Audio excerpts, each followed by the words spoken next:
Bien, bien, bien. Ahora ya está en vivo esto, ¿no? Listo, O sí, ya no sé. está en vivo, ya está al aire. ¿Qué tal, Ah, profe? bueno, excelente. ¿Qué tal el Bien, día, ese fin bien. de semana? ¿Todo bien? Sí, estuvo tranquilo. Estos 2 días estuvo despejado el cielo, entonces se pudo salir a caminar un rato y Y a descansar pasear. un poco.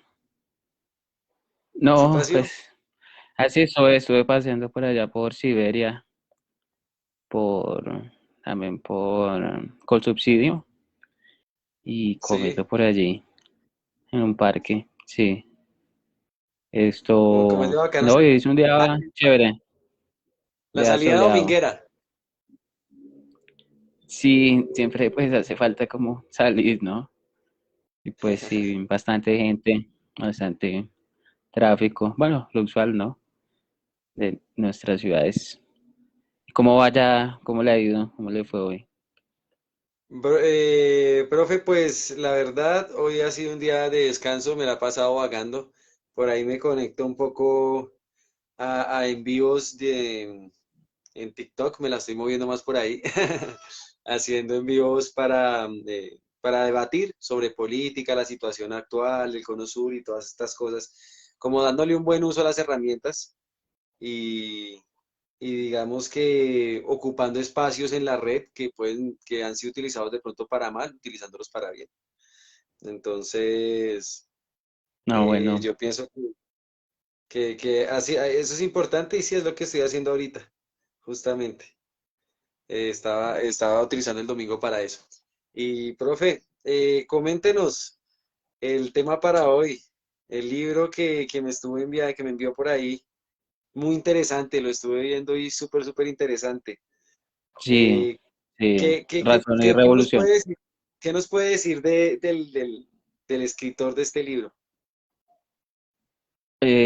Bueno, el escritor es Herbert Marcuse, y trabaja o estudió en la escuela, participó en la escuela de Frankfurt.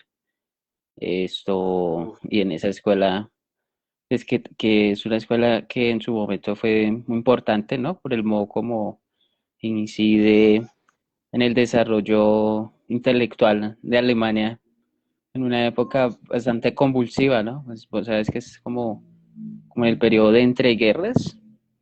Esto es más o menos en el año, es como entre el año 1923, bueno, como en esa década. Y ellos construyen un instituto de investigación social, tenía el propósito de analizar los fenómenos sociales desde un punto de vista que recogía aspectos de la filosofía de Hegel, de Marx, de Kant. Bueno, lo que en general va a ser hizo el momento el idealismo alemán y pues también acercándose, pues ya Marx de por sí era muy complejo, ¿no? sí, Eh, no, pues Como Marx. que, Y muy sí, explícito, ¿no? sí, claro, y hace como el ejercicio, y si se quiere, científico, objetivo, desde la perspectiva de las ciencias sociales, lo cual es complejo porque es abordar el fenómeno de la historia, ¿cierto? Porque uno dice, bueno, ¿cómo hacemos de la historia una ciencia, ¿no? Digamos, como la labor del científico en un Claro. laboratorio y como tratando de hacer mediciones y observaciones y, bueno, y formulaciones muy complejas también desde el desarrollo matemático y cómo podemos en la historia hacer una reconstrucción de los recuerdos que hay de eso y construir una versión, si se quiere, coherente, explicativa, comprensiva y que aborde los hechos objetivamente, ¿no? Entonces, eso va a ser muy interesante porque la filosofía va a incidir bastante en esa posibilidad de hacer una construcción, digamos, se salga de un Profe, asunto meramente subjetivo. Sí, sí, profe. Entonces, este es de los duros de Frankfurt, ahí, de la escuela de Frankfurt. Súper parado. Sí, estuve viendo sobre el man y veo que es como un sintetizador de Hegel, como que nos deja. un poco más clara la idea de lo que son los pensamientos de Hegel y de por sí al principio él empieza a hablar de toda la, digamos, los libros que ha sacado, que ha sacado Hegel, sus reportajes, por decirlo así también, o sus aportes como más de notas que ya volúmenes. Y como que el man sí estuvo profundizando bastante en lo que es la literatura de Hegel y la sabe sintetizar muy práctica, de forma muy práctica. Y que aparte de eso yo veo que el libro lo sitúa a uno como que en el ambiente en el cual estaba Hegel desarrollando su filosofía, ¿no, profe? Sí, sí, de por sí, pues la época de Hegel ya es de por sí muy compleja, ¿no? Porque es el desarrollo, se quiere, de los estados nacionales, el desarrollo de esa expansión de la idea de Napoleón de hacer como ese desarrollo de las repúblicas, ¿no?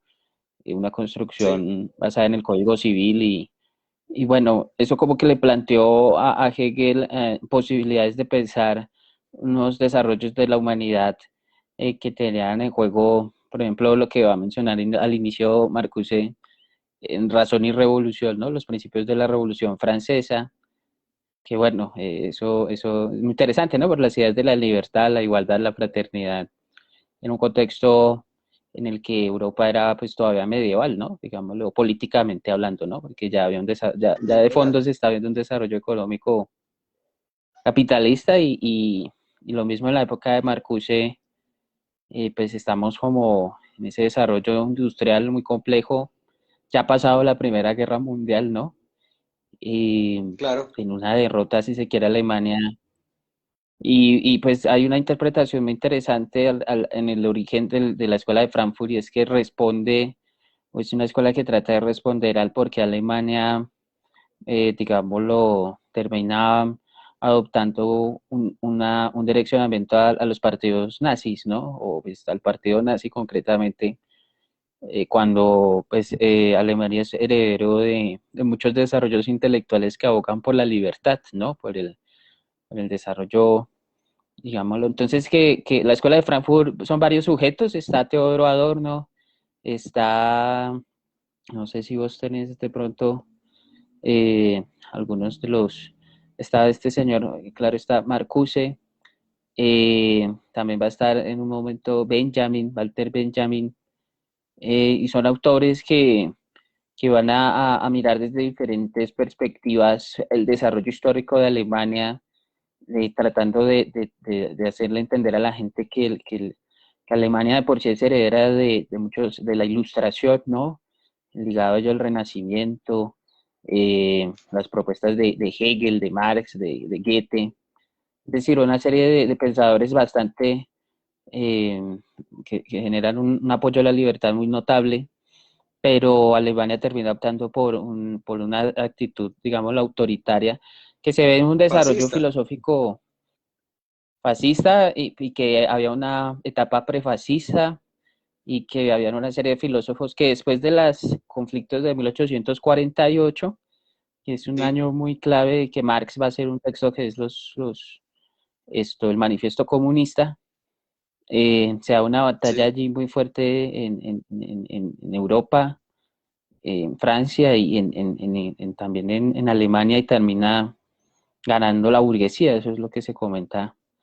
Y a partir de ahí, pues mucho de lo que fue la literatura socialista o comunista, anarquista, terminó siendo opacada, perseguida y entonces se generó resaltar ciertas filosofías que ya no hablaban concretamente de temas políticos o sociales, sino que se iban por otras vías reflexivas, Literal. eh, Sí. tendientes más a una visión, si se quiere, individualista, ¿no? De cómo el sujeto puede lograr Y- una no, y escapatoria de más, esas problemáticas y y que más, en otra y cosa más buscar como...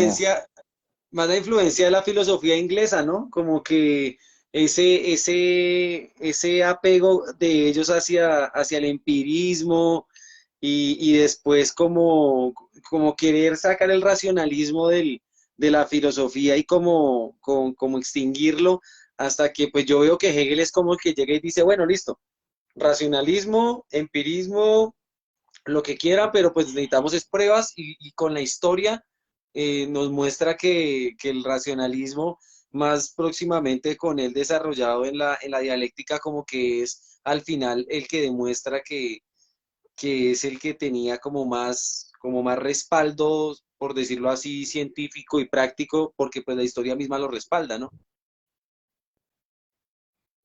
Sí, sí, es como como dos perspectivas, ¿no? Porque si hay un desarrollo necesario para el pensamiento inglés de adoptar el empirismo como un criterio, si se quiere, para organizar la experiencia y una perspectiva que ya quería sacarse un poco la lógica propia de la escolástica, digamos, lo de la Europa continental, y porque pues, los pueblos ingleses siempre lucharon por una independencia de Europa, ¿no? Digámoslo, para lograr mantener una identidad, Pero una... Sí, paradigmático, ¿no, profe? en- Porque buscan esa independencia de Europa, pero justamente utilizan el pensamiento alemán para generarla, ¿no? Porque pues justamente ahí cuando se tratan de salir con la cuestión de la religión, empezar con el protestantismo y como que con la reforma, digamos, eso también como que ya estaba generando distancia, no solamente filosóficamente, sino pues con la cuestión de la religión, que pues obviamente después también sería sí, observado por Hegel también, ¿no? sí, la religión, hoy en día todavía hay muchas sociedades que pelean por esto, ¿no? O sea, eso no es un asunto superado, ni mucho menos, y digamos que lo interesante, a veces es complejo con otras personas hablar de estas perspectivas filosóficas que promueven una visión, si se quiere, interdisciplinaria o intercultural o antropológica, porque aún se asume y es respetable, ¿no? Porque eso también es para empezar a ser genuino, legítimo, aunque, pues bueno, las propuestas Es laicas complicado, pues, es buscan, complicado meter a Dios en el tema, profe, porque es que si lo metemos, él nos da las respuestas de todo y lo sabe todo, entonces como que, entonces ¿para qué estamos acá tratando de resolverlo nosotros, ¿no? La idea de de resolver las preguntas es como justamente hacerlo por nosotros mismos, porque si hay un tipo de iluminación, pues hay un tipo de fe que nos priva del conocimiento, yo creo que total de la idea o de un entendimiento, digamos, total, porque nos deja algo oculto, ¿no? Nos deja algo bajo el manto de la fe. Y yo pienso que hasta que no se quita el manto de la fe no podemos dar total certeza y poderlo demostrar a los demás. Pero pues claro, profe, obviamente en filosofía no podemos ser excluyentes. Pero pues como que Hegel como que empieza desde el principio sacando de taquito este punto, ¿no? Yo veo que la escuela de Frankfurt es bastante centrada en ese punto. ¿Usted qué piensa, profe? sí, claro, precisamente la vida de las religiones va a ser muy interesante, va a tener también el asunto desde muy tiempo previo, digámoslo, en el desarrollo humano, generar un asunto que es puramente humano, ¿no? Que es las respuestas de lo metafísico, ¿no? Decir, estructuras que son construcciones, llamémoslo, dadas por el desarrollo del pensamiento, que son perspectivas, digámoslo, que se construyen a partir de la relación de las ideas, de los conceptos, de las representaciones y de todo un acumulado histórico en el que, por ejemplo, la complejidad de estudiar otro idioma tiene que ver con eso, ¿no? Como mirar esos vínculos, esas determinaciones, esos juicios, más que esa construcción de lo que es un idioma, es esa historia, ¿no? Que le da sentido y le da, digámoslo, un horizonte. De esa forma, muchas culturas han desarrollado de muchos modos esas respuestas que tienen que ver con eso que el humano busca en todo y que los empiristas hablan de eso, que son las causas, ¿no? Es decir, eh, digámoslo, y los empiristas queriendo salir como un poco de esa lógica de la autoridad del Papa, los ingleses, ¿no? Digámoslo, de una manera, si se quiere, pionera en términos de una construcción ya parlamentarista y un poco saliéndole al paso a ciertos dominios de parte de los reyes ingleses, aunque no, siendo todavía hoy en día, ¿no? El papel muy representativo de los reyes de Isabel, de los normandos en Sí, ese sentido. Pero entonces ya son historia. causas que ya no se advierten como decir, en la perspectiva aristotélica, una causa de un motor inmóvil o, digámoslo, las ideas de Platón, ¿no? Que son, digámoslo, por sí mismas son trascendentales, digámoslo, por sí mismas tienen una sustancialidad propia. Digámoslo, si se quiere, esto para nosotros es un poco extraño porque nuestra conciencia es como ya heredera de esa subjetividad, ¿no? De esa asumir que la conciencia es la que rectora de Reaccionismo, las... ¿no? Entonces, como que las causas allí ya no se remiten a ese conjunto de las tradiciones griegas y también medievales, sino ya observar las cosas por sí mismas, ¿no? Lo cual es complicado y va a ser muy, si se quiere, herético, ¿no? No sé si herético es como Profe, ya empezar a renegar de esa usted, metafísica religiosa, ¿sí? Y construir una, literal, sí, como la de son Epicuro, súper ¿no? La de diferentes. Demócrito. Mm. Profe, yo le quería hacer una pregunta. ¿Usted piensa que el hecho de que, digamos, ellos estén situados en Alemania les da una ventaja para poder, digamos, entender la filosofía hegeliana y poder hacer como estas abstracciones, como estos rescates de lo que era el pensamiento de Hegel y construir todo este pensamiento?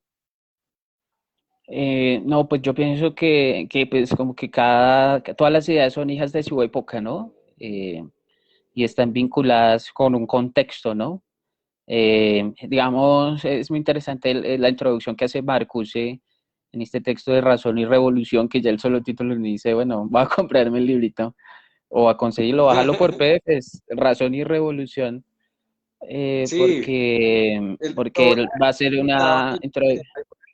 el link para que Perdón, lo, pero lo descargue. eso, exacto. Y lo que Le hace digo, Marcuse claro, para que y, sepan, ¿no? Porque de pronto hasta ahora llegan al live, entonces para que sepamos y tengamos claro de que estamos hablando sobre el libro de Marcuse, de Acción y Revolución, qué pena, Razón y Revolución, y, Razón y Revolución.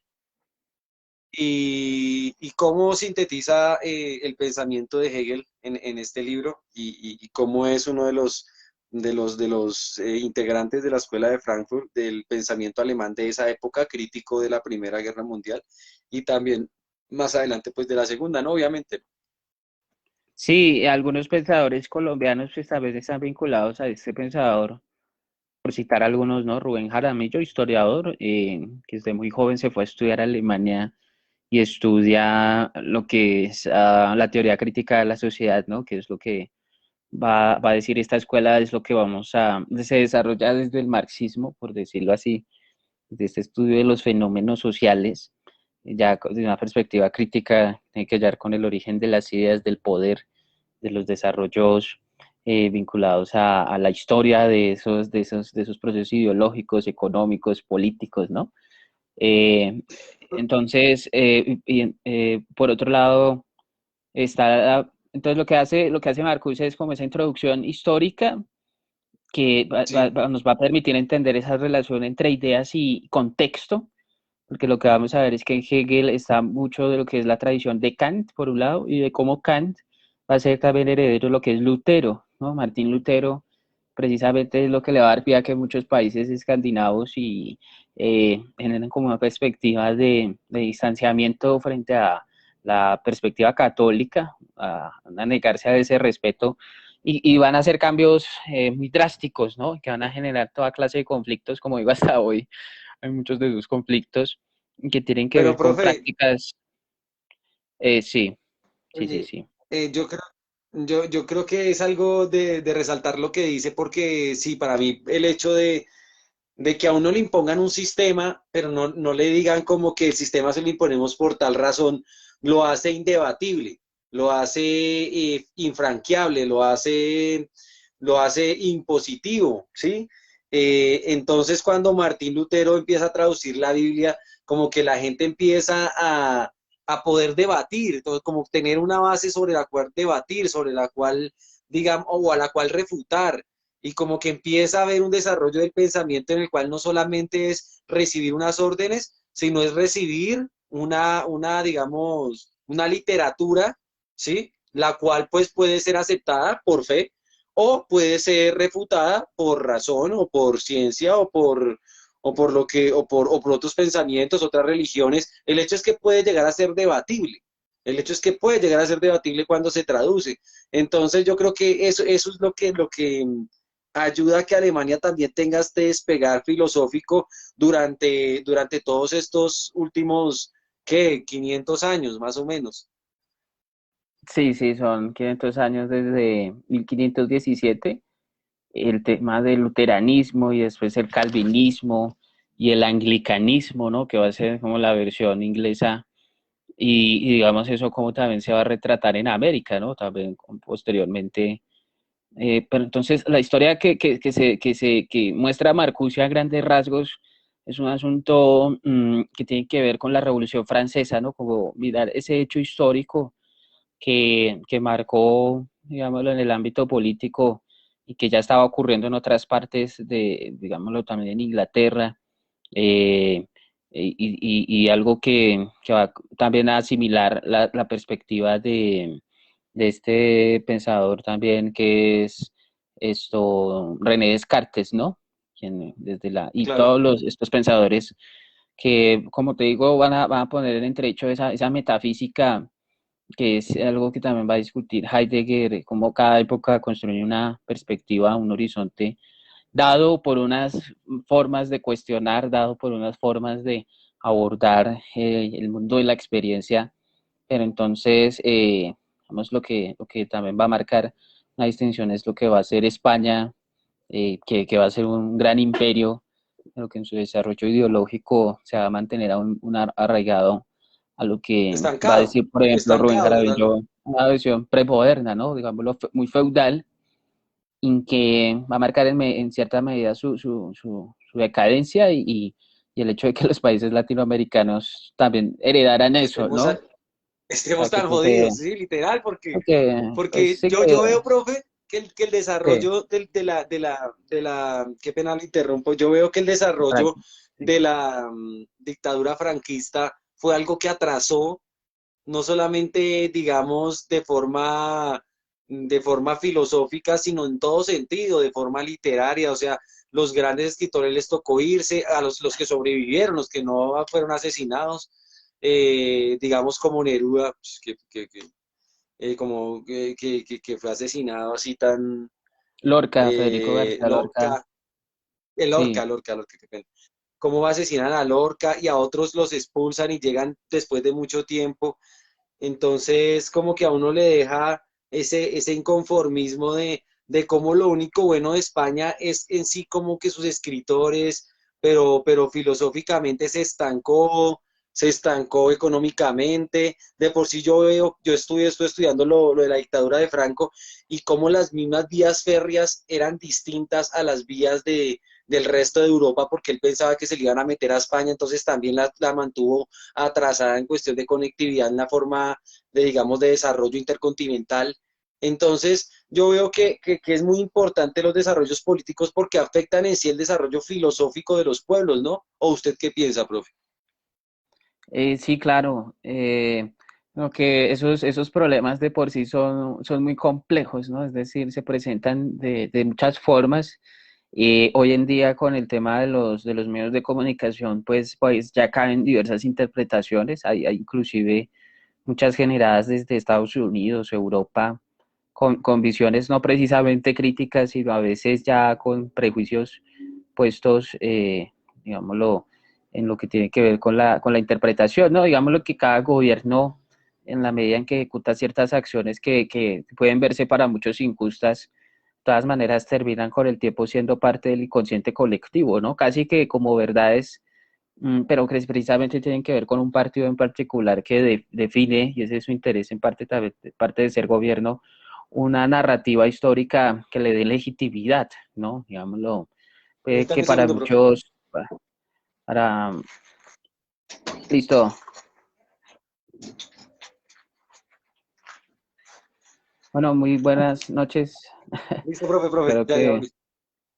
Entonces, es muy interesante, ¿no? O sea, es decir, si miramos, por ejemplo, acá el Centro de Memoria Histórica, habría que preguntarse muy seriamente quiénes dirigen esto y qué narrativas históricas están generando o qué tipo de narrativas son las que puntualmente se desarrolla de acuerdo a la historia, por ejemplo, lo que es un país como Colombia, ¿no? En la época de Por ahí mismo, Franco veíamos varias marchas o varios encuentros donde se celebraba la figura de Franco, ¿no? O sea, muchos españoles sí se quedaron con el buen sabor quizá de esa forma de gobierno y quizá la justifican y quizá sienten que eso es verdadero. Pero entonces el papel de las sí, o sea, ciencias sociales, como que sí se integraron al pensamiento franquista. Bueno, y se le sí, puede decir pensamiento a la dictadura franquista. no, y pues se dio una guerra civil donde era unos contra otros y muchos intervinieron propiamente civiles a pelear por defender ese tipo de gobierno, ¿no? Muy católico, muy tradicional, muy, digámoslo, muy cerrado al pensamiento fuera de España. Y hay un autor muy interesante y que vale la pena estudiar allí, que es Luis Buñuel, ¿no? Luis Buñuel de muchas formas retrata esa, esa dificultad de España de ser moderna y de estar anquilosada una visión, digámoslo, de lo que fue su imperio español y una perspectiva medieval de mundo y muchas sátiras, ¿no? También a Franco que decía que España estaba bien, pero mucha gente le llegaba la comida, se la tiraban desde un camión, ¿no? Les tiraban el pan ahí O en la sea, calle profe, mm.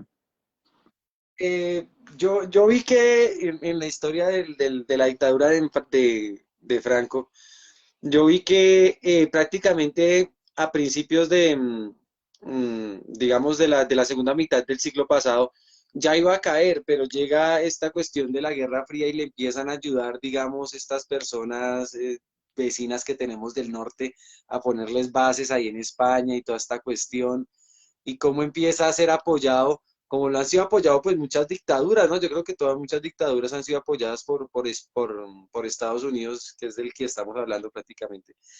Y cómo eso ha tenido también un atraso, digamos, de comprender estos pensamientos que llegan desde Alemania y también como que cuando hablan de Alemania llega como este prejuicio, ¿sí? De los nazis y de la cuestión de que son personas fascistas. Entonces, como que justamente ha sido un arma de doble filo el hecho de que ese tipo de pensamiento tan revolucionario como el de la dialéctica o como el que sintetizaría después la escuela de Frankfurt hubiera podido ser asimilado por nosotros aquí en Latinoamérica.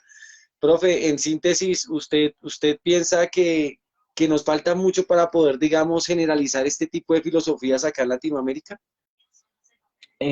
Pues bueno, lo más sensato allí O en es como Sudamérica, cuestionarlo con la España, yo digo misma, Latinoamérica. ¿cómo dices? Ah, Es- También sí, Latinoamérica, porque ya España ya no, ya España yo creo que ha tenido un desarrollo, digamos, ya mejor. Pero nosotros acá en Sudamérica cree que todavía estamos un poco subdesarrollados en ese sentido.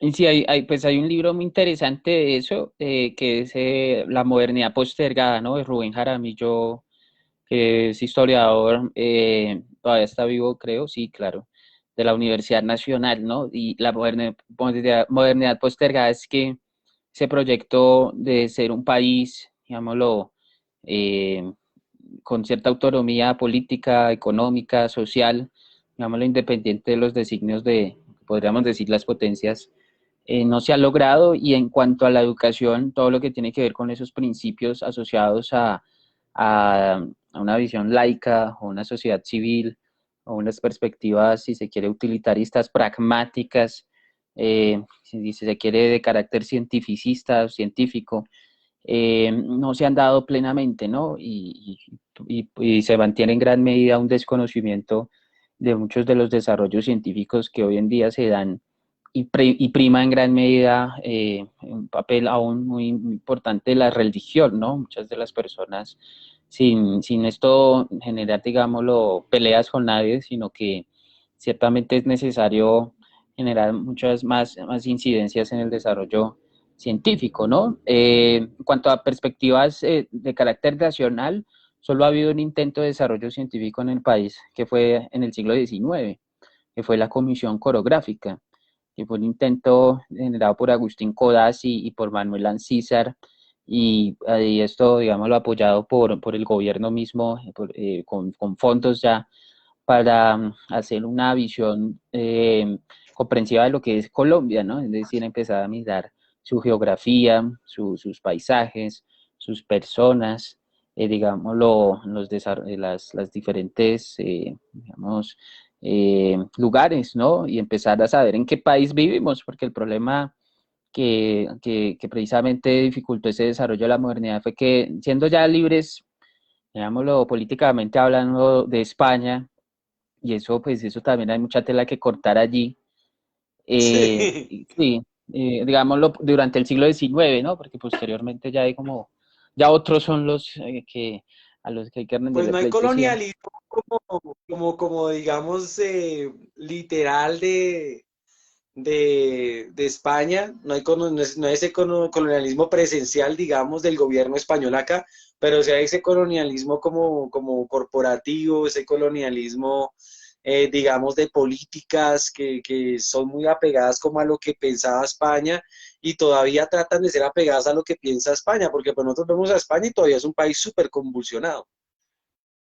Sí, y pues digamos que hay que mirar a profundidad que España no fue tan ignorante de muchas cosas, ¿no? Digámoslo, su poderío económico y imperial le permitió desarrollarse inicialmente como Estado-nación, si se quiere, antes que Inglaterra o Francia.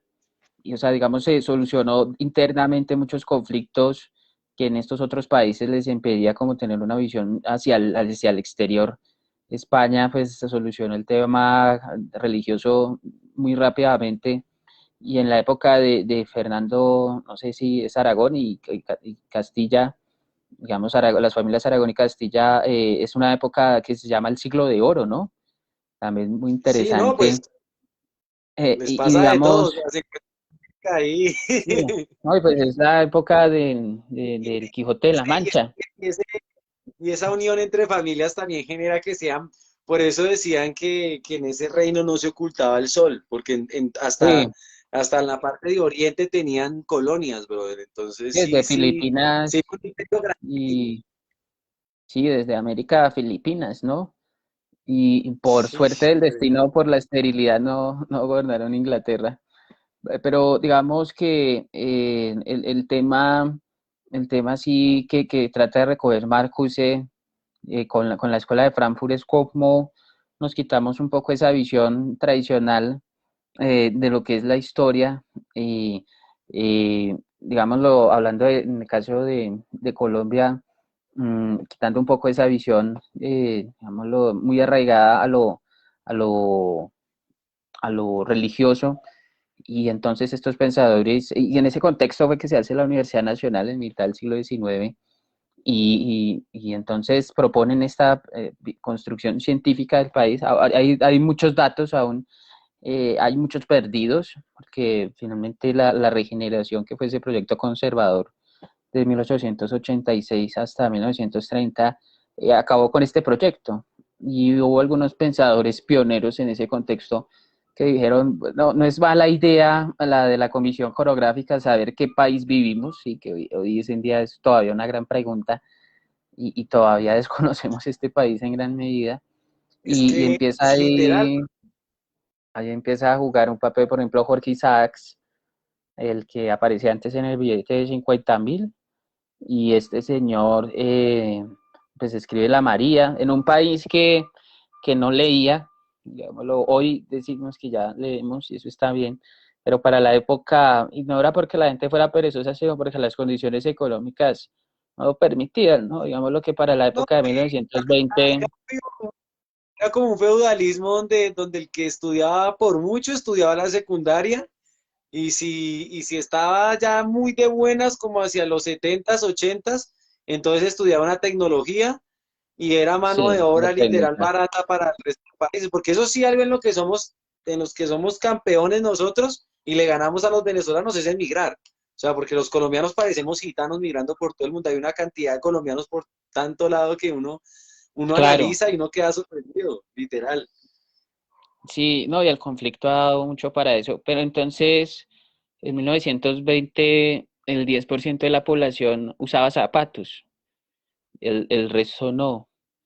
Y El probablemente ese resto de la diez por piel ciento limpia, que usaba zapatos, caminaban descalzos. Sí, muchos literal. caminábamos descalzos. Y entonces Muchos probablemente ese diez por envenenados, ciento de la población que usaba que quedan en los zapatos pueblos. leía. Dime. Y literal, todavía hay muchas personas en los pueblos que todavía caminan descalzas, brother. Sí, sí, O sea, eso es algo entonces, todavía muy común. sí, Y en la entonces, calle uno ve todavía personas que andan descalzas literal. O sea, ha sido tanto la, digamos, la descomposición social que ha tenido Latinoamérica y sobre todo, bueno, Suramérica y sobre todo Colombia, que literal ha sido una ayuda a digamos, el rompimiento de fronteras por la comunidad colombiana, como esa migración ayudaba a que digamos, se globalice un poco más la mente porque en esa época literal éramos una sociedad totalmente campesina. sí, no, y ese fenómeno hay que estudiarlo porque es un proceso, ¿no? Un proceso muy, muy complejo y tiene que ver con las migraciones y el desarrollo de las ciudades y un poco los conflictos derivados por la hegemonía política, ¿no? Ya fuera liberal o conservadora, y muchos de los conflictos que vayan a empezar a surgir con las primeras ya fábricas multinacionales que van a empezar a ponerse en el país, ¿no? Pero digámoslo, volviendo al punto, para Marcuse y la escuela de Frankfurt, que tratan de mirar, bueno, ¿y por qué Alemania, que iba a ser un país democrático, digámoslo, casi que y no estaría mal que hubiera sido como Francia, como Rusia, perdón, como Rusia y de pronto sí la comuna de 1871 en Francia, de eso, de tomarse los medios de producción y generar formas de economía de carácter socialista, ¿no? Y entonces el asunto es que terminaron optando por un autoritarismo y por una filosofía, lo de carácter xenofóbico, ¿no? Y racista, porque en el fondo eso es lo que va a hacer, a hacer el fascismo, ¿no? Una visión totalmente racista, excluyente, y, Nacionalista. y hay un libro muy interesante de eso de un filósofo llamado George Lukács, creo que es checoslovaco o húngaro, y escribe un libro que se llama El asalto a la razón, ¿no? Y se llama Trayectoria del irracionalismo desde Schelling, va a ser contemporáneo de Hegel, estamos hablando de comienzos del siglo XIX, una trayectoria ideológica que va desde esa época, contemporáneo a Hegel, y que va hasta Hitler, ¿no? Y pues al lado de Hitler toda una serie de personajes como Goebbels y Chautet, Brandt.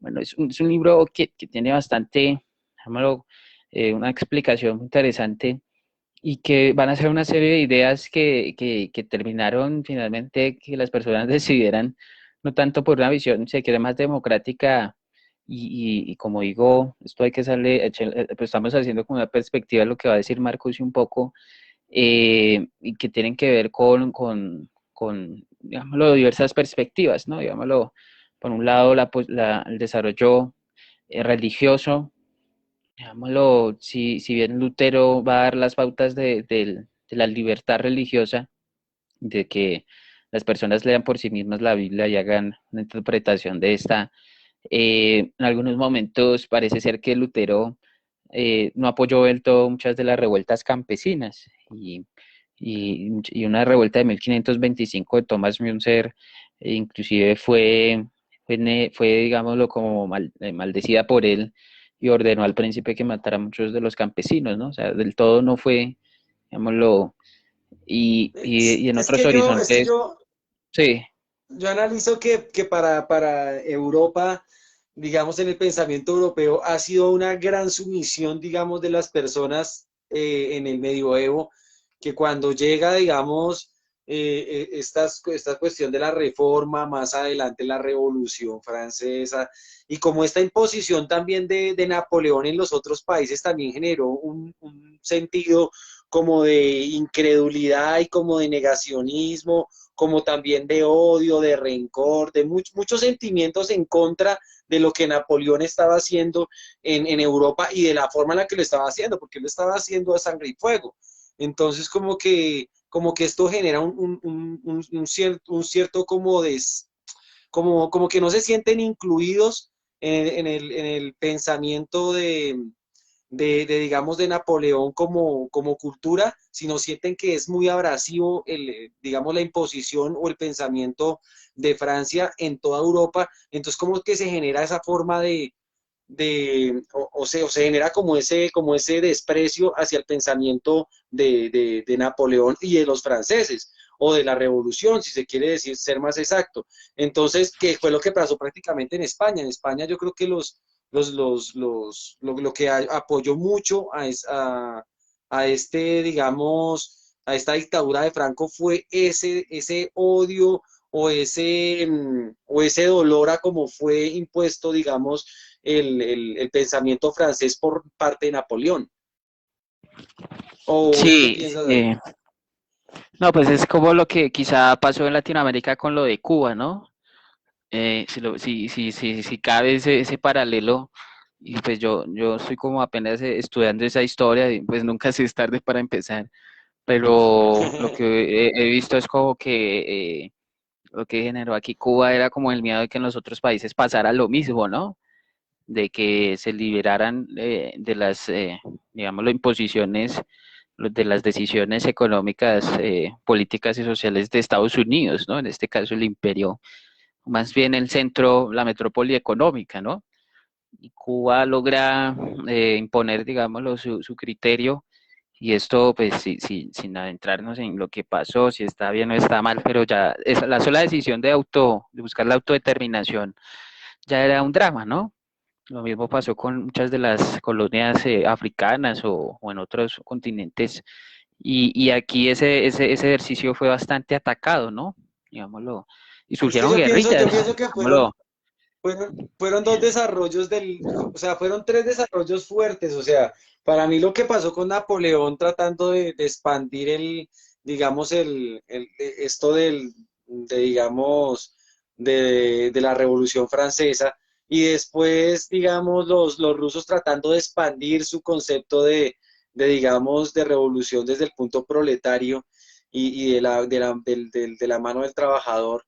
Y también se enfrenta con este expandir del fascismo, de Hitler, como que hubo, o sea, para mí los últimos 2 siglos fueron un choque total de pensamientos que pues nosotros por ser una sociedad, digamos, que no ha tenido un desarrollo en el concepto filosófico, como profundo, que para nosotros es fuerte recibir todos esos 200 años de desarrollo de pensamiento y tratar de sintetizárselos a una persona en 5 años de estudio en una universidad o en años de estudio en un bachillerato, que pues de por sí lo que menos presta atención es en la filosofía, que a la hora 20 es lo que nos mide el pensamiento a nosotros, ¿no?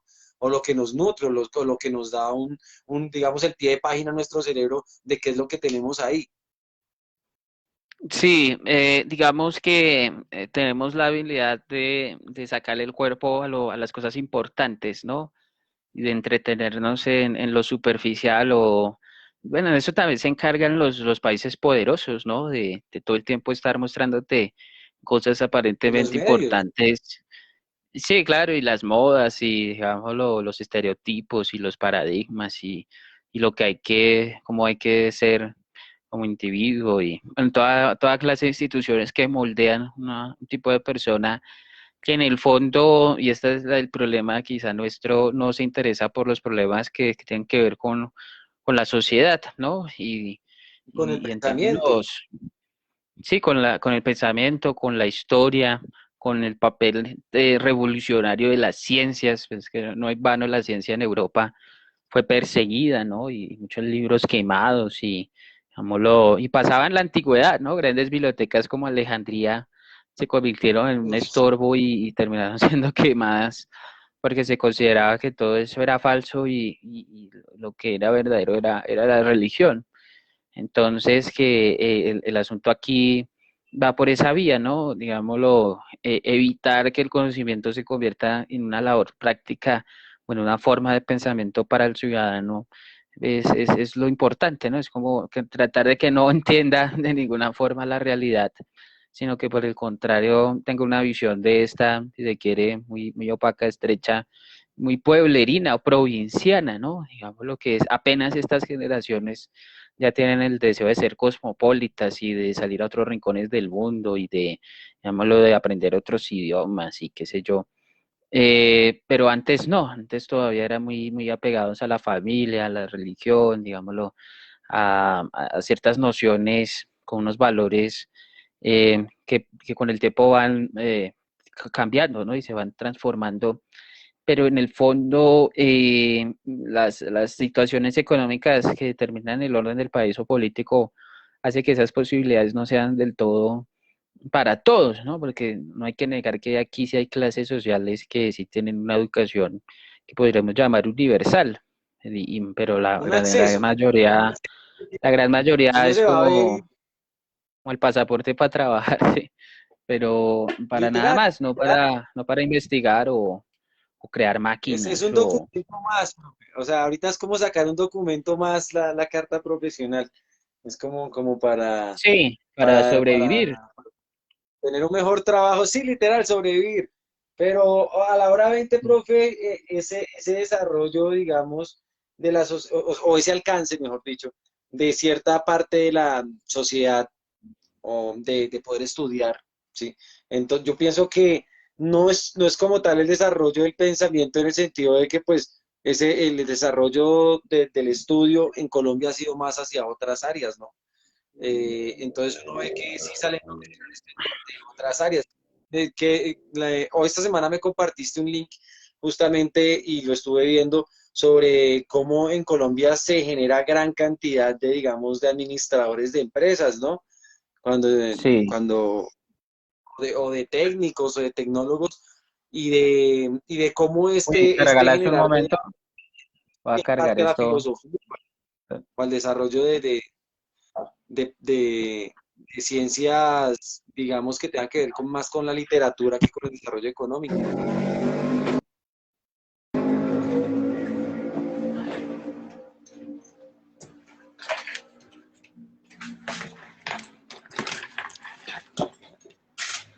Ya me Espérame. conecto. No, todo bien, profe, tranquilo, acá le damos espera. Vamos a compartir el link del libro para que lo descarguen en PDF de Herbert Marcuse. Es una gran síntesis, digamos, del pensamiento de Hegel y también, pues, es un gran aporte filosófico eh, digamos, al pensamiento moderno, de cómo sintetizamos lo que ha sucedido en la Primera y la Segunda Guerra Mundial, cómo podemos obtener un pensamiento, o sea, algo que nos dé un aporte para que nuestra sociedad, digamos, pueda sortear ciertos obstáculos que actualmente se Listo. le presentan, pueden sortear si se dan las historias de estos pueblos y sus Eh, desarrollos filosóficos. Pensamiento alemán, profe, estaba sintetizándoles ahí sobre el libro de Herbert Marcuse, Razón y Revolución. Ese es el tema de hoy con el profe Andrés Acosta. sí, sí, no sé si te parece bien como leer la primera parte de de este libro, el primer párrafo y como para ir como desarrollando la idea puntual, ¿no? Listo, hágale. Listo. Ah, ¿vos lo tienes ahí? No, no sé. Claro, ¿lo leo? Alemán, profe, estaba sintetizándoles ahí sobre el libro de Herbert Marcuse. Listo, No, hágale. listo. Ah, ¿vos lo tienes ahí? No, no sé. Sí, claro, sí, acá lo tengo. ¿Lo leo? Sí, sí, vale. Oh, Vale. Dice, el idealismo alemán ha sido considerado como teoría de la Revolución Francesa. Esto no significa que Kant, Fichte, Schelling y Hegel ofreciesen una interpretación teórica de la Revolución Francesa, sino que en gran parte escribieron su filosofía como respuesta al reto de Francia de reorganizar el Estado y la sociedad sobre una base racional, de modo que las instituciones sociales y políticas concordaran con la libertad y el interés del individuo. A pesar de su agria crítica al terror, los idealistas alemanes dieron unánimemente la bienvenida a la revolución llamándola aurora de la nueva era. Y todos relacionaron los principios básicos de su filosofía con los ideales que ella representaba. Muy, muy, muy bacana esta parte de la aurora de la nueva era. ¿Qué podemos Sí, sintetizar del párrafo, profe? sí, claro, no, pues que es una nueva era, ¿no? Son nuevas formas de vivir socialmente, nuevas formas de pensar la política, nuevas formas de asumir un desarrollo económico y dejar de lado atrás muchas de las ideas que durante mucho tiempo habían ya tenido un predominio, ¿no? Y que ya estaban insertas en el mundo de tal forma que criticarlas o cuestionarlas se convertían en una locura, ¿no? Es muy curioso pensar que en la física que hoy estudiamos en la época de Galileo, pues terminó siendo condenada, ¿no? Y es porque precisamente era un llamado de atención a que ya la época ha tenido tal madurez y tal desarrollo y tal, digamos, la complejidad en lo que fue desde un inicio sus fundamentos, pero ya es momento de, como lo que decía Descartes, ¿no? En el discurso del método, un poco ir a los principios y para ello era un poco cuestionar, poner en entredicho muchas de las verdades que se habían aprendido en la escuela, ¿no? Y se habían aprendido, digamos, con la familia, o se habían aprendido en general con la educación, ¿no? Que ese es un libro muy interesante. Uno podría decir que Colombia llegaría a la modernidad cuando sus estudiantes empiecen a decir que no aprendieron realmente nada, ¿no? O que todo lo que aprendieron en el colegio era una mentira, ¿no? No le sirvió para nada. No, no, Sí, sí, literal. O sea, yo y pienso es que sí hay conocimiento, pero no hay, digamos, un momento en el estudio donde se sintetice todo este conocimiento, donde haya una unión de este conocimiento y a la hora 20, yo pienso que la única forma de sintetizar todo es en tertulias como esta, digamos, como a veces reunirse en lives y poder compartir todo esto para que nos demos cuenta que en realidad las cosas que hemos aprendido, cuáles nos sirven, cuáles no nos sirven, cuáles necesitamos adquirir y sí, la verdad, yo creo que muchos actualmente se gradúan y se dan cuenta de que no han aprendido nada y eso la verdad sí es un punto a favor porque genera una concientización de las personas de que deben prepararse más, de que en realidad la preparación no solamente es una tecnología, tener un curso, digamos, de algo que tenga que ver con metalurgia, no sé, construcción, diseño, sino que también el desarrollo del pensamiento influye en todo esto para podernos inspirar a ser creativos, no solamente reproductores en el estado eh, capitalista y consumista en el que estamos, sino también generadores de otro tipo de riquezas de pensamiento, que a la hora 20 fue lo único que dejó, digamos, que nos dejó ver las dictaduras en el Cono Sur, los grandes pensadores que salieron de ahí para criticarlas y para dejarnos digamos, sus formas de ver la vida y sus propuestas, ¿no? Porque también dejaron propuestas, no solamente fueron críticas. sí, ahí recuerdo un libro muy interesante, no recuerdo, es una escritora, se llama Siembra vientos y cosecharás tempestades. Y bueno, es un libro Es un denso. dicho muy alemán, profe, de por sí es un dicho muy Ah, alemán. sí, bueno, Sí, es digamos uno de que los títulos, es uno de los títulos de uno de los capítulos de la serie alemana que salió en Netflix de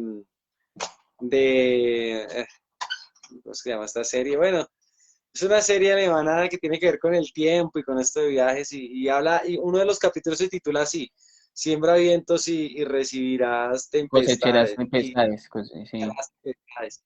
Es literal, ¿no? Sí, Es como, sí, eso es es un como, como, libro, digamos, que yo leí en la universidad.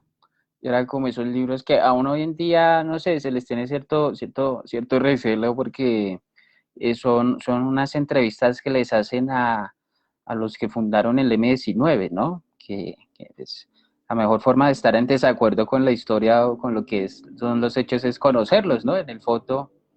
Entonces estudiar esta historia es muy interesante y era Jaime Bateman, este otro, era uno que le decían el turco y otro también allí, Álvaro Fayad, ¿no?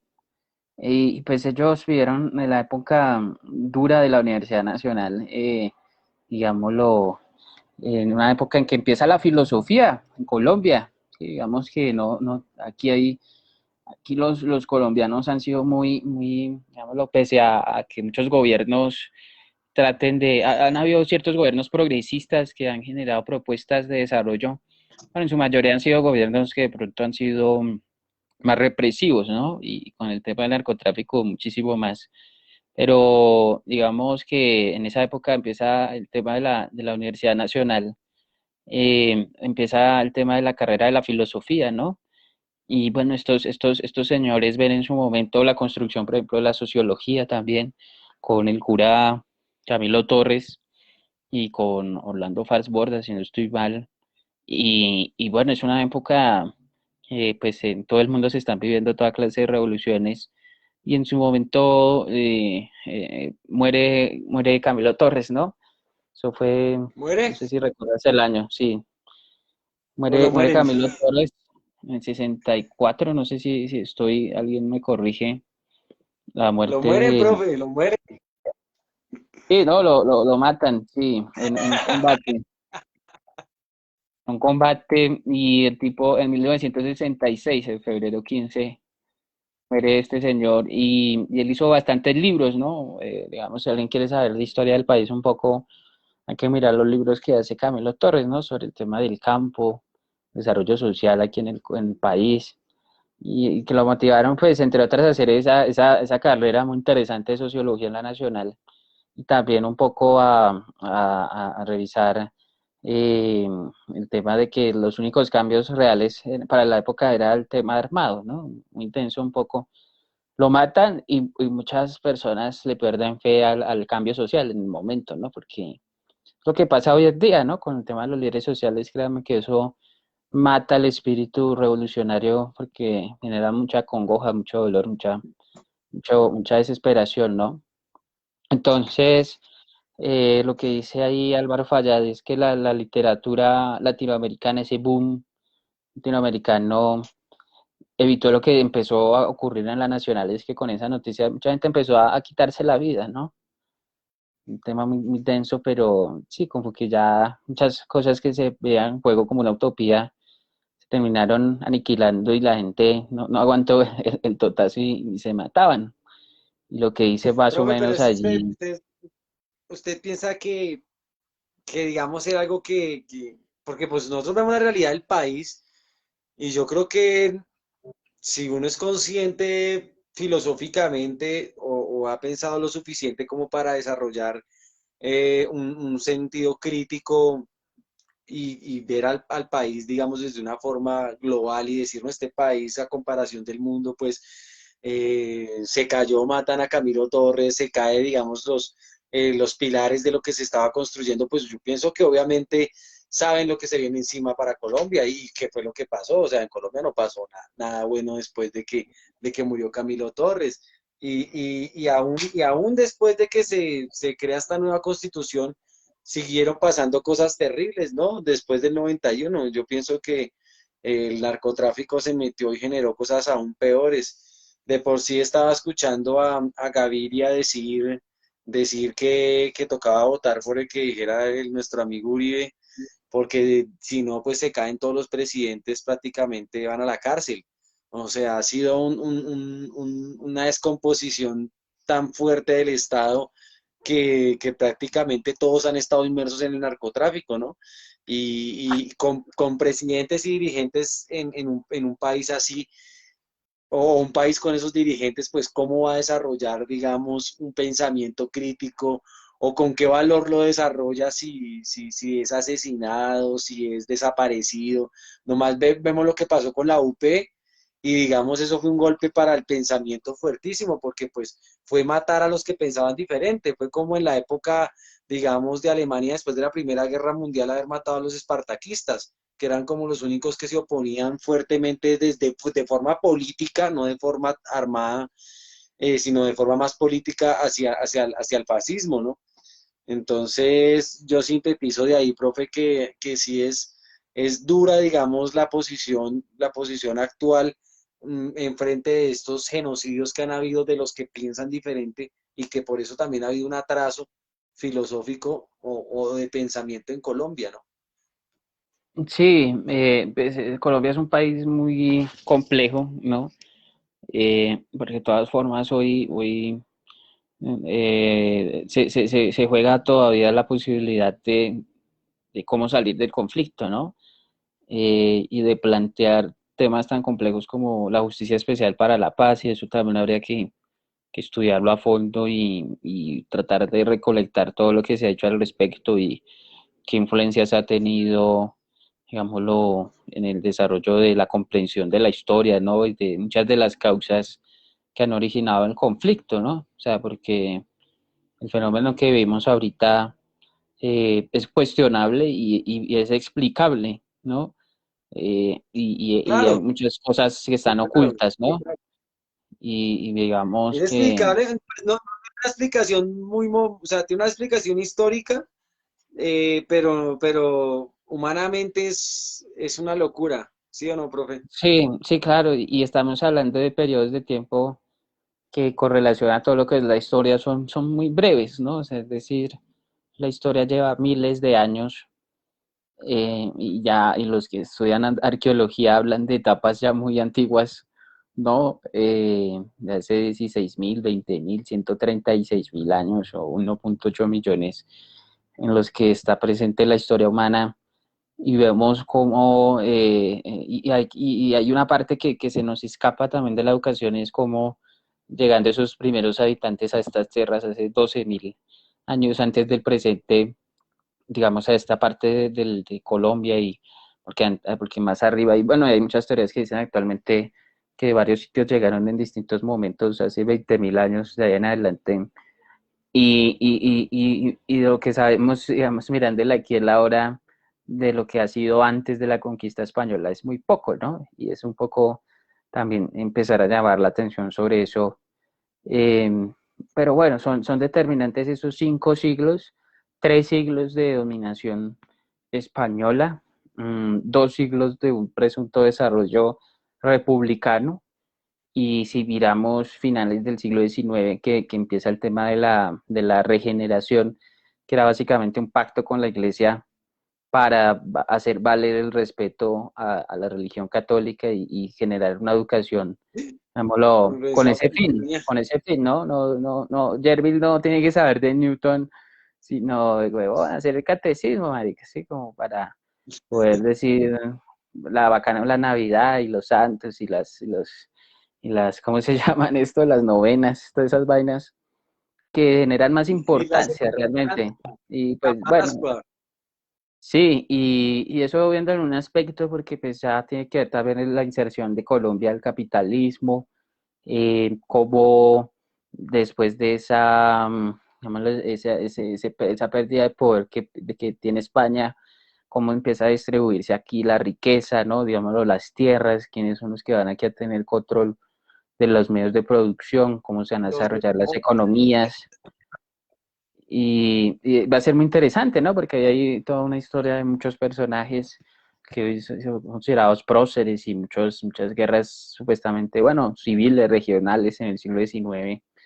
Y en estos últimos 100 años ha sido todavía ese conflicto interno muy fuerte entre esas perspectivas conservadoras o liberales o ya de carácter comunista, socialista, pero digamos lo que llamamos de 5 siglos, 3 coloniales, 2 republicanos, los conflictos internos todavía siguen siendo agudos por un país que de por sí en términos del paisaje es muy, muy complejo, ¿no? Las relaciones y el poco desarrollo de las carreteras y el poco acercamiento de muchas comunidades que son todavía extrañas unas para otras bueno, como todo esto, todo ha sido botín para muchos gobiernos que, que en los últimos años pues no están como en esa perspectiva de una sociedad basada en el conocimiento, en la industria, en las energías limpias, sino como en un modelo todavía muy inclusive de los países, digámoslo, las metrópolis, de servir solo para la materia prima, ¿no? Para la materia prima, digámoslo, porque otros países se encargan de la industria, la tecnología, y eso no lo venden a nosotros, ¿no? Y aquí ya los muchachos No no lo estudian la comemos historia del enteritico. país, sino con esos Y aparatos aquí, jugando claro, todo no, el tiempo. claro, claro, como diga, me parece perfecto. Y así copiamos como borreguitos. Y entonces, y empezamos el siglo XXI, ya 21 años de este siglo XXI, y fíjate vos, en la época de que iban los colombianos a Corea del Sur a pelear, no sé si como en la época de la Guerra Fría, esos años, un conflicto que tiene Corea del Sur, en esa época Colombia era más rica que Corea del Sur, hace 50, 70 años, y han pasado esa O fecha sea, y hoy Corea del Sur es 10 veces más rico que Colombia, ¿no? Entonces, y ¿qué quién sabe qué pasó? va a pasar de aquí a 2030, 2040, 2050 si van a seguir estas dinastías y con un Profe, país que pobre, ¿no? usted qué piensa del, ya siendo después de este recuento corto que nos hace, usted qué piensa entonces del futuro a nivel del pensamiento? Porque pues, o sea, Hegel prácticamente nos habla de un desarrollo histórico de los pensamientos, digamos, de la comprensión de nuestra realidad y que sucede en diferentes partes de la historia, a diferentes pueblos y a diferentes tipos de personas. Eh, pero digamos, la tecnología actualmente, desde el punto de vista de la dialéctica, ¿usted cree que va a jugar, digamos, un papel positivo para Colombia digamos, en este desarrollo del pensamiento, de pensar los pensamientos, como dice el profe Andrés Acosta tan seguido y que la verdad nos gusta o nos agrada mucho esa forma de definirlo? ¿Usted piensa que la tecnología sí va a jugar un papel positivo o va a ser otro atraso más? No, pues la tecnología, viéndolo históricamente, pues, ha tenido un papel positivo, ¿no? Y negativo al mismo tiempo, pero como lo ha generado transformaciones positivas o negativas contundentes, ¿no? En términos de posibilidades del trabajo manual, en términos de el conocimiento de ciertas materias, ¿no? Digámoslo, materias primas, digamos, eso en general se puede ver con el desarrollo de la industria, ¿no? El desarrollo, y antiguamente, ¿no? Los pasos del paleolítico al neolítico, y de dejar de usar el palo, la piedra y ya pasar a usar el hierro, el cobre, ese tipo de cosas, el metal, que generaron posibilidades de desarrollo muy complejo en distintos momentos, ¿no? Y el uso de, qué sé yo, de flechas y cerbatanas y pues lo que va a ser la rueda, ¿no? Y bueno, y todo lo que con Descartes empezó a surgir, quizá trayendo a colación muchas de las tradiciones técnicas o elaboraciones prácticas que quizás se vieron opacadas en algunos momentos de la historia, sobre todo en la Edad Media, pero que salieron a la luz desde el Renacimiento y desde ciertas libertades que se desarrollan con el comercio, van a generar cambios muy contundentes, ¿no? El tema, por ejemplo, de, qué sé yo, ¿no? El telescopio o el tema de la brújula, ¿no? Ese tipo de construcciones, ya la utilización de posteriormente de la electricidad o tipo de cosas que van a generar, inclusive para el mismo Kant, ¿no? Todo lo que va a empezar a desarrollarse desde la física, la balística, digámoslo, y la comprensión matemática de todo esto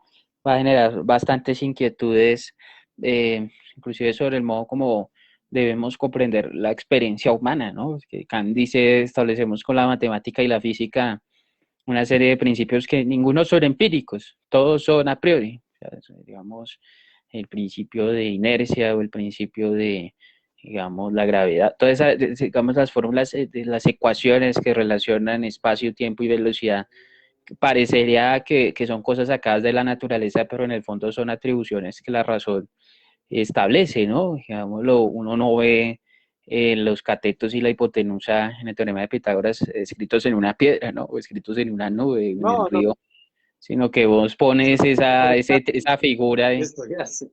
y le pones cateto y hipotenusa y haces una ecuación para determinar la medida de cada uno de esos lados y toda esa serie de cosas abren la luz al entendimiento de las capacidades de la razón, ¿no? De moldear un mundo de acuerdo a ciertas reglas, ciertos principios, llamémoslo, de carácter lógico y en el que la naturaleza se deja moldear, por decirlo así, ¿no? Digamos lo que va a hacer Galileo con la labor de la, ¿cómo sería esto? De la, mmm, que lanza una bola por una inclinación, por una mesa inclinada, para dar cuenta de Sí. cómo va, digámoslo, variando la distancia, la velocidad en cada momento. De Eso era cómo varía con el tiempo esa que va cayendo. sí, como por segundo y va aumentando la distancia, este tipo de cosas, él las hace como para los tontos, ¿sí? Como porque hay que concederle a mucha gente en el experimento una cosa que ya estaba hecha a priori, o sea, una cosa que ya estaba formulada teóricamente, es decir, imaginémonos un espacio vacío y en que un cuerpo desciende y donde no hay inercia y donde no hay ningún tipo de... Son cosas que solo la razón puede construir en términos del experimento imaginario, ¿no? Muchos de esos Sí, experimentos imaginarios que van a estar en la cabeza de Galileo y de Descartes con el tema del plano geométrico, de él dice, pues, para qué los sentidos? O sea, solamente usted cierra los ojos y establece una línea vertical y una horizontal y ponemos unos puntos unos al lado de los otros y a partir de ahí establecemos mediciones de X y Y. Las podemos volver ecuaciones, ¿no? Y no necesitamos nada más y ese va a ser, por el contrario, el criterio para entender la naturaleza, quitándole un gran peso a esas versiones de que la naturaleza es una cosa hecha, digámoslo, digámoslo con cierta autonomía y cierto carácter sagrado, y que es muy importante posteriormente, que Descartes ciertamente redujo el mundo, ¿no? Una visión puramente matemática, pero que va a contribuir notablemente al desarrollo de otras ciencias como la biología, la química, la física, y que, bueno, todas estas ciencias van a tener ya después una evolución interna propia y con unos conceptos distintos, pero esa es la visión de que el mundo es una interpretación de lo que yo pongo, que Kant lo va a tener muy en cuenta estudiando precisamente el carácter de las ciencias, pues va a impactar notablemente, va a abrir más posibilidades de que las ciencias se convirtieran en una transformación de la realidad, ¿no? Y muchos de los desarrollos tecnológicos que hoy en día tenemos a esas posibilidades del pensamiento de configurar una realidad no sustentada por los sentidos, que era lo que los espiritas proponían, pero precisamente esa es la crítica de cara a los empiristas, que todas sus afirmaciones son no están en la naturaleza, sino que son construcciones metafísicas. o sea, no van a generar un desarrollo, digamos, eh, claro, ¿sí? Y que se pueda, Sí, digamos, dejar para las que, generaciones. Lo que que en vez dejas de como un ser pensamiento innovadores, que le va a servir al que lo leyó y ya. sí, y llamémoslo muy mecánico, Profe, ¿no? Sí, eh, bueno, eh, va a tocar dejar este en vivo, sí, digamos, para más sesiones porque es bastante, ¿no? O sea, no hemos leído sino sí. un párrafo y la verdad hemos sacado un poco de pensamientos de ahí, profe. Sí, no, para terminar, lo que va a tomar en cuenta Marcus es que para estudiar, digámoslo, las ideas y eso de pensar los pensamientos, ¿no?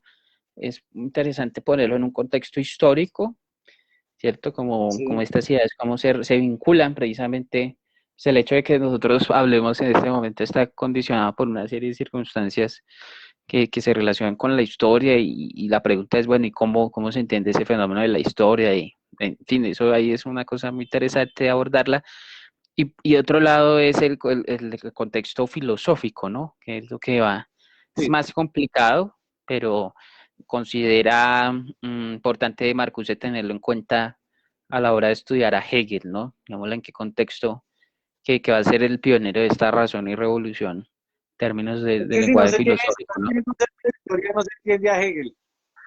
No, y pues no es un autor imposible, ¿no? Porque pues la cabeza Sí. le funciona de la misma manera que a nosotros. Eso sí, era súper dotado, pero bueno, algo se puede entender un poco de ese señor. Sí, sí, sí, sí. No, pero bien, y nos dio las 11 de la noche, hermano. Bien, Eh, profe. increíble, sí.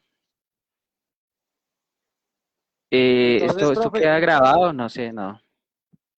sí, claro, se lo puede subir, ahorita ya queda, igual se lo va a compartir, eso sí ponerle ahí en la descripción el PDF, profe, para que pues vayan y lean el libro, que la verdad es súper interesante, vamos a estar haciendo bastantes envíos sobre ese libro y también vamos a estar haciendo unos envíos sobre otras cosas con una mente tan privilegiada como la de profe Andrés Acosta que nos acompaña y nos da una síntesis clara, digamos, de lo que es la filosofía y de cómo nos afecta a nosotros como colombianos, que es lo que igual es lo que estamos buscando, ¿no? Un cambio en nosotros como sociedad y que esto no sea para copiarlo, sino para estudiarlo y aplicarlo pues a nuestra vida y poder crecer como individuos y vuelvo y lo digo como sociedad. Vale, excelente. A los que nos han escuchado hasta aquí, muchas gracias. Gracias, Elvin Cedero. Listo, Ahí, profe. Entonces, listo, un papá. abrazo, profe. Listo allá, Un abrazo. hermano, fuera de Ecuador, Ecuador. Bien. Ecuador, Colombia. Ecuador. Listo, entonces ya pago esto. Chao.